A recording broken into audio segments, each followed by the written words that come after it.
देखिए भगवान का नाम सीताराम सीताराम जपना या राम राम जपना या जितना भी ज्यादा से ज्यादा हो जाए उतना भगवान का भजन करना चाहिए। और भगवान का भजन भाव भक्ति श्रद्धा के साथ किया जाता है। जैसे आप बहुत चाहते हैं कि हम भगवान का नाम जपें या भगवान का नाम लिखे, भगवान का सेवा पूजा करे, परंतु आपका मन नहीं लगता। इच्छा तो होता है परंतु उसमें मन नहीं लगता। उसका कारण क्या है कि श्रद्धा बिना धर्म नहीं होई, बिना श्रद्धा के धर्म नहीं होता। यह जो है देखी देखा होता है। जैसे कोई व्यक्ति पूजा कर रहा है, जप कर रहा है, तो आपका मन थोड़ी सब देर के लिए कहता है कि हम भी भगवान का पूजा करें और धर्म करें। सारा कुछ यह सब भगवान की इच्छा से होता है। जिसके ऊपर भगवान की कृपा होती है, उनकी इच्छा होती है, वही जो है भगवान का सेवा पूजा जप कर सकता है। यह सबके बस की नहीं होती। यह जो है कुछ पूर्व जन्म के अनुसार, उनके करनी के अनुसार होता है। अब जैसे पाप जो है भारी पड़ता है तो उसके वजह से धर्म कार्य नहीं हो पाता, उसका प्रभाव ज्यादा होता है। तो मन के या बिना मन के आप लगे रहेंगे तो थोड़ी समय के बाद, कुछ समय के बाद आपका मन जो है धीरे धीरे लगता जाएगा।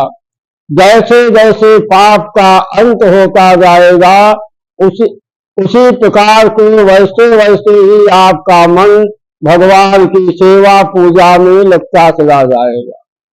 जितना समय आपका धर्म में लिखा है, भगवान की सेवा भगवान की कथा में लिखा होता है, उतना ही समय मनुष्य भगवान की सेवा और उनकी पूजा कर सकता है।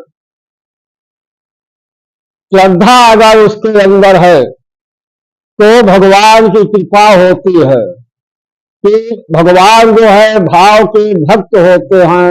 आपके अंदर श्रद्धा भक्ति भाव है तो भगवान की सेवा पूजा अवश्य होगी। भगवान की सेवा और भजन के लिए आपको सत्संग की जरूरत पड़ती है। बिन सत्संग विवेक न होई, राम कृपा बिन सुलभ न सोई। बिना सत्संग के ज्ञान नहीं प्राप्त होता, बिना सत्संग के ज्ञान नहीं प्राप्त होता। और सत्संग बिना भगवान की कृपा के नहीं प्राप्त होती। जब भगवान की कृपा होती है तभी जो है सत्संग की प्राप्ति होती है। भगवान की कथा पूजा साधु संत ब्राह्मण अच्छे लगते हैं। जब उनकी कृपा हट जाती है तो वही सत्संग, वही कथा पूजा जो है खराब लगने लगती है। अनेकों प्रकार की बुराइयां उसको जो है दिखाई देने लगती है। इस प्रकार सत्संग अवश्य है। सत्संग से ही मनुष्य को ज्ञान प्राप्त होता है और भक्ति प्राप्त होती है। तो सत्संग कैसे होना चाहिए कि मुद मंगलमय संत समाजो, जिम जग गंगम तीरथ राजो।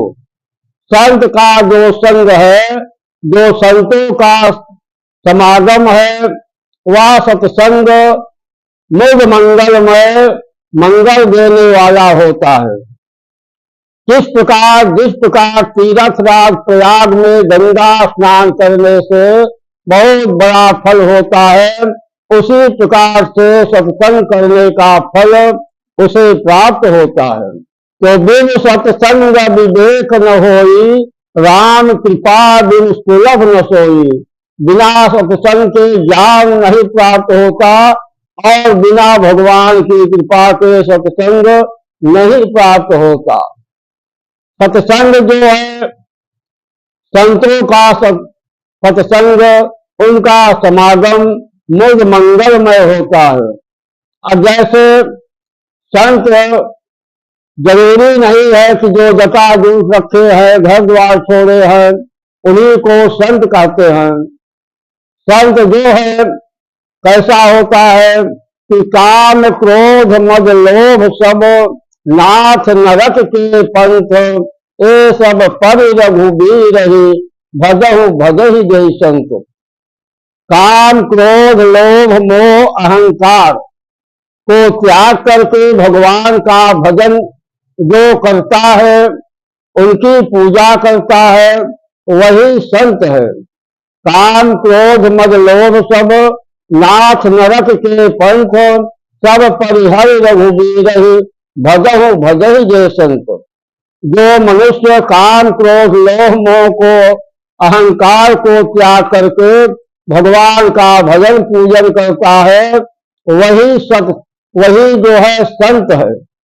ऐसा संतों का समागम होना चाहिए, तभी सारा कार्य मंगलमय होता है। इसलिए भगवान की सेवा पूजा करना, उनका भजन करना, उसमें संतों का समागम, संत की आवश्यकता होती है, तभी जो है भगवान की कृपा होती है। भगवान की कृपा प्राप्त करने के लिए आपको भगवान का भजन प्रतिदिन निरंतर करना चाहिए। धीरे धीरे करत करत अभ्यास के जड़मत होत सुजान। आप धीरे धीरे भगवान का भजन में लगे हुए हैं, उनकी सेवा पूजा कर रहे हैं। एक दिन ऐसा भी आएगा कि आपका मन जो है भगवान की सेवा पूजा में लगने लगेगा। जब भगवान की सेवा पूजा में मन लगने लगेगा तो भगवान की कृपा आपके ऊपर अवश्य प्राप्त होगी। भगवान हमारे ऊपर नाराज हैं या खुशी है, या कैसे मालूम होता है कि जब भगवान किसी के ऊपर प्रसन्न होते हैं तो अपनी भक्ति उसको देते हैं। वह भगवान की सेवा पूजा कथा में उनका मन लगने लगता है, तो समझ ले कि भगवान की कृपा हमारे ऊपर हो रही है। और भगवान जब नाराज होते हैं, जो इसको अंदर भक्ति भावना चल रही है, वह भक्ति जो है भगवान धीरे धीरे खींच लेते हैं। जब भगवान उसकी भक्ति खींच लेते हैं, जो ग्रह उसके अगल बगल घूमता रहता है, उसका प्रभाव उसके ऊपर आ जाता है और वही परेशानी का कारण बन जाता है। इसलिए ग्रहों का संकट जो है, ग्रह को दूर करने के लिए केवल भगवान की शरण ही मिलता है। उनकी शरण में जाने से, उनका भजन करने से ग्रह बाधा सब दूर रहते हैं।